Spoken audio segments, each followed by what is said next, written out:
Penal Code 273A is child endangerment. It's what's called a wobbler, meaning it can be charged as a misdemeanor or as a felony. Now, child endangerment charges can fall within the purview of domestic violence. Why? Well, first of all, let me explain that child endangerment does not mean that the defendant hit the child or physically injured the child. It means that the child was put in a position of danger, whether life or their physical well-being could have been in jeopardy. Sometimes in domestic violence cases, if there's a child around when the alleged fight is taking place, very often the defendant would also get charged with 273A, child endangerment. Even if that child wasn't physically harmed, there was the potential of the child being harmed, and therefore that charge will come in. And again, it can be charged as a misdemeanor or as a felony. Again, depending upon the facts, depending upon the severity of the alleged fight, were punches being thrown, or was it just yelling and screaming?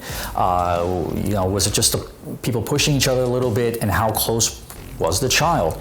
All of these things come into play in terms of determining if how much danger that child allegedly was facing. And I say allegedly because, again, you're being charged with a crime. It does not mean you're guilty. It doesn't mean that you did it. It doesn't mean that the police investigated it properly, but that's what they're charging you with. It's our job as your attorney to investigate the case in depth, aggressively, look at all of the potential defenses that are there, including whether or not the facts are actually accurate, whether the witnesses are believable and credible, and whether or not the police also did their job by the book and appropriately. There are times when there is viable evidence against somebody, but because the police acted improperly or illegally, that evidence can sometimes be dismissed because we all have constitutional rights in this country. One example that we have of a 273A child endangerment case involved allegations of an argument between a boyfriend and a girlfriend with the child present.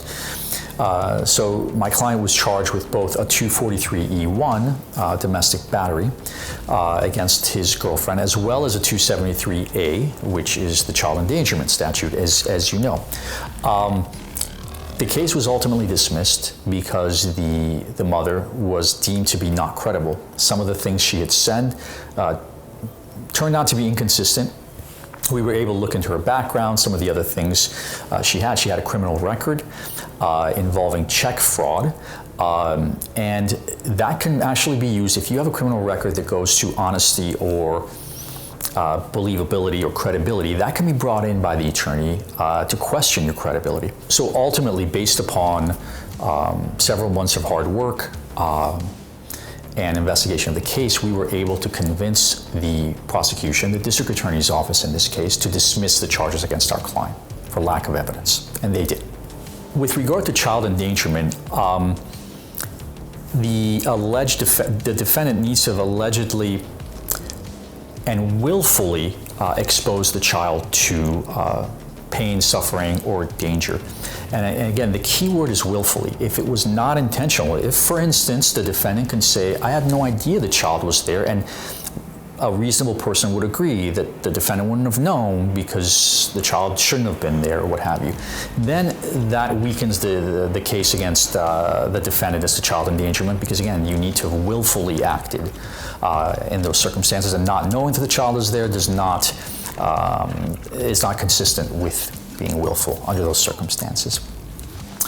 So if you have been charged with a penal code violating Penal Code 273A, we do offer a free consultation. Please contact us, and we will go over the case with you in depth, sensitively, but at the same time, we will look at all the options that are available to you. We will strategize with you and tell you what realistic possibilities are available to you. And I say realistic because our law firm, our motto is not to either exaggerate positives or negatives in order to get your business. It's to give you a realistic perspective of what you face and how we can help you reach a positive disposition. Thank you.